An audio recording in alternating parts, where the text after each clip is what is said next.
Hello বন্ধুরা, wbporashona.com চ্যানেলে সবাইকে স্বাগত। আজ আমরা সপ্তম শ্রেণীর বাংলার দিন ফুরোলে থেকে কিছু গুরুত্বপূর্ণ অতি সংক্ষিপ্ত প্রশ্নের উত্তর তোমাদের সাথে আলোচনা করব। শুরুতেই জানিয়ে রাখতে চাই, wbporashona.com বাংলার প্রথম ডিজিটাল প্রশ্ন উত্তর সহায়িকা।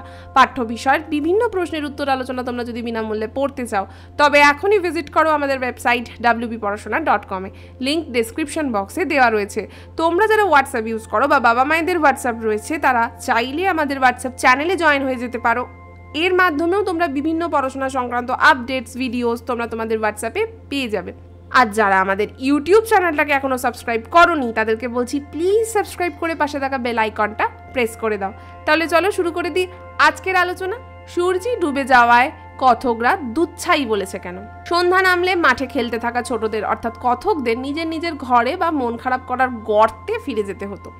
তাই সূর্যি ডুবে যাওয়ায় কথকরা অত্যন্ত বিরক্তি ও আক্ষেপের সঙ্গে দুচ্ছাই বলে। মানে দুচ্ছাই কথাটা আমরা কখন বলি? মানে খুব তুচ্ছার্থে বা বিরক্তিতে, দূর ভাল লাগে না। মানে অনেক সময় বলি না আমরা যে দূর বেশ খেলছিলাম, ভালো ছিল, আবার বাড়িতে যেতে হবে, বাবা মার বকুনি, হয়তো টিউশনস পড়া আছে বা হয়তো পরের দিনের হোমওয়ার্ক করতে হবে, খুব চাপ, ভাল লাগছে না। তো সেই সেন্সেই কিন্তু কথকরা দুচ্ছাই বলেছেন। দ্বিতীয় প্রশ্ন, কথকরা কেন এক গঙ্গা জল দিয়ে পা ধুচ্ছে? দিন ফুরোলে কবিতার কথকরা অর্থাৎ বাচ্চাদের খেলার মাঠ থেকে ফেরার পর এক গঙ্গা জল দিয়ে পা ধুচ্ছে, কারণ মাঠের কাদা পা থেকে পুরোপুরি ধুয়ে না ফেললে মা রেগে যাবেন। অর্থাৎ তারা একটা যে চরম দুষ্টুমি করে বেশ একটা হুল্লোড় করে বাড়ি এসেছে এবং সেই হুল্লোড়ের দাগ ধুয়ে পরিষ্কার করতে অনেক জল খরচা হবে, সেটা বোঝাতেই কিন্তু এই এক গঙ্গা জল ব্যাপারটা বোঝানো হয়েছে। তৃতীয় প্রশ্ন, কে এক্ষুনি আকাশ জুড়ে লক্ষ রঙের দৃশ্যে চমকে দেবেন? উত্তরটা হচ্ছে ঈশ্বর। তিনি এখনই আকাশ জুড়ে লক্ষ রং দিয়ে দৃশ্যটা যেন চমকে দেবেন। পরের প্রশ্ন, বাপ মায়েরা কি হয়ে মুচ্ছ যাবেন? সন্ধ্যের পর ছেলেমেয়েরা তাদের নিজেদের বাড়ি ফিরে না এলে তাদের জন্য দুশ্চিন্তা করতে করতেই বাপ মায়েরা মূর্ছ যাবেন। অর্থাৎ মূর্ছা বলতে এখানে কিন্তু জ্ঞান হারানোকে বলা হয়েছে। অর্থাৎ সকলেই তার সন্তানের জন্য চিন্তিত থাকেন। তো যদি খেলাধুলার পরে সন্ধ্যা বেড়ে যায় কিন্তু সন্তান তার বাড়িতে না ফেরে, তখন সব বাবা মায়েরই চিন্তা হয়। এবং যেহেতু সন্ধ্যা, অন্ধকারকে আরও মানুষ বেশি ভয় পায়, অন্ধকারে বিপদ আপদের সম্ভাবনা বেশি বেড়ে যায়, তাই বাপ মায়েরা মুচ্ছ যাবেন যদি তাদের ছেলেমেয়েরা সঠিক সময় বাড়ি না ফেরে। পঞ্চম প্রশ্ন, এক গঙ্গা জল উক্তিটির অর্থ কী? এক গঙ্গা জল কথার অর্থ হলো গঙ্গা নদীর সমান জল। তবে দিন ফুরোলে কবিতায় এক গঙ্গা জল অনেক পরিমাণ জল বোঝাতে ব্যবহার করা হয়েছে। তোমাদের আগের আলোচনাতেই বললাম, মানে এত দুষ্টুমি করেছে সেটা ধুতে পরিষ্কার করতে অনেকটা জল ব্যবহার হবে। মেন কথাটা হচ্ছে এইটা। ষষ্ঠ প্রশ্ন, দিন ফুরোলে কবিতায় বাবা কি বলবেন? উত্তরটা হচ্ছে বাচ্চারা দিন শেষ হয়ে গেলেও মাঠ ছাড়ে না, এটাই বাবা বলবেন। আলোচনার বাকি অংশে যাব, তার আগে একটি অন্য বিষয় দেখে নিই। তোমরা ক্লাস 7-এ পড়ছো, পড়াশোনা করতে অনেকেরই ভালো লাগে না, মোটা বই দেখলে বেশ ভয় পেয়ে যাও। তাই তোমাদের চিন্তার কথা নেই, তোমাদের এই মোটা বই দেখে ভয় পাওয়ার দিন শেষ।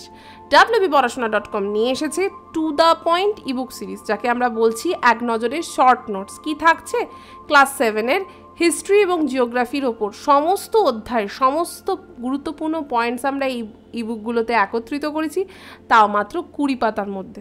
হ্যাঁ, ঠিক শুনছো, 20 পাতায় পেয়ে যাচ্ছ সম্পূর্ণ ক্লাস 7-এর হিস্ট্রি, 20 পাতার মধ্যেই পেয়ে যাচ্ছ সম্পূর্ণ ক্লাস 7-এর জিওগ্রাফি। তাহলে এইটুকু যদি পড়ে ফেলতে পারো, দেখো পড়তে তো হবে, পড়াশোনা তো ছেড়ে দিতে পারবে না, তাহলে যদি এইটুকু ভালো করে পড়ে নিতে পারো তাহলেই কিন্তু পরীক্ষায় গিয়ে আর তোমায় কাঁপতে হবে না ভয়তে।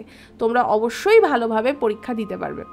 তাই এখনই পারচেস করতে 9614581033 এই নাম্বারে লেখো, আমি কিনতে চাই ক্লাস 7-এর হিস্ট্রি জিওগ্রাফি। যে ইবুকটা কিনতে চাও তার নাম, বা যদি দুটোই কিনতে চাও তাহলে দুটোরই নাম লিখে পাঠিয়ে দাও। আমাদের টিম তোমাদের রেসপন্ড করবে, পেমেন্ট পেজ পাঠাবে, সেখানে পেমেন্ট কমপ্লিট করলেই 24 ঘন্টার মধ্যে ইবুকগুলো তোমাদের হোয়াটসঅ্যাপে আমরা পাঠিয়ে দেবো। এখন কিন্তু অফার চলছে, খুব কম দামে পেয়ে যাবে এই ইবুকগুলো, তাই দ্রুত আমাদের সাথে কন্ট্যাক্ট করো। সপ্তম প্রশ্ন, আমরা কি আর দেখতে পাবো ভাবছো? কোন দৃশ্য দেখতে না পাওয়ার কথা বলা হয়েছে? উত্তরটা হচ্ছে দিন ফুরোলে কবিতায় আকাশ সৃষ্টি হওয়া রঙের দৃশ্য না দেখতে পাওয়ার কথা এখানে বলা হয়েছে। অষ্টম প্রশ্ন, মন খারাপের গর্তে, মন খারাপের কারণ কি? মাঠ ছেড়ে যখন নিজেদের বাড়িতে আমাদের ফিরে আসতে হতো ছোটবেলায়, তখন আমাদের কি হতো? আনন্দ? বা কি আনন্দ, বাড়ি গিয়ে পড়তে বসবো, এরকম কারোর হয় না তো? অবশ্যই মন খারাপ হয়।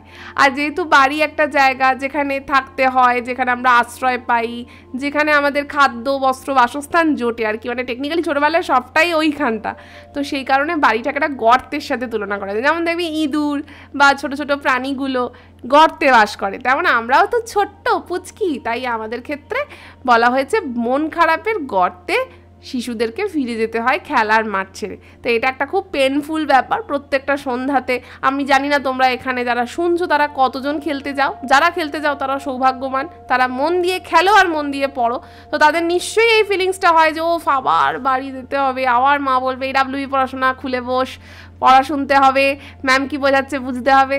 তোর ভাল লাগে এইসব? তো কি করবে বলে, তোমাদের ভালো রেজাল্ট করতে হবে বলেই আমরা এইসব করছি তোমাদের জন্য। তো একটু কষ্ট করে শোনো আর মন দিয়ে খেলো, দুটোই দরকার। তাই মন খারাপের গর্ত বলা হয়েছে বাড়ি ফিরে আসা সন্ধ্যাটাকে, এবং ওই সন্ধ্যায় ফিরে যে গর্তে ঢুকবে সেই বাড়িকেই গর্ত হিসাবে এখানে কবিতায় বলা হয়েছে। নবম প্রশ্ন, দিন ফুরোলে কবিতাটিতে ছোট ছেলে মেয়েদের কাদের সঙ্গে তুলনা করা হয়েছে? খুব ইম্পর্টেন্ট একটা প্রশ্ন। ছোট ছেলে মেয়েদের পাখির শাড়ির সঙ্গে তুলনা করা হয়েছে। পাখি যেমন ছোট ছোট হয়, পুচকু পুচকু, কিচির মিচির করে, দেখবে তোমরা ওরকম কিচির মিচির করো, বন্ধুদের সঙ্গে কখন ঝগড়া করছো শালিক পাখির মতো, কখন আবার খুব মিষ্টি সুরে হা হি করছো। তো সেই জন্য তোমরাও হচ্ছে সবাই ছোট ছোট পাখি। দশম প্রশ্ন, পাখিরা কোথা থেকে কোথায় উড়ে যায়? উত্তরটা দেখবো, পাখিরা ধান ক্ষেত থেকে নিজেদের বাসায় ফিরে আসে। আজকের এই ছোট্ট আলোচনা এখানেই শেষ করছি। কেমন লাগলো আমাদের আজকের পর্ব তা আমাদের অবশ্যই কমেন্ট করে জানাবে। ভালো লাগলে লাইক আর শেয়ার করো।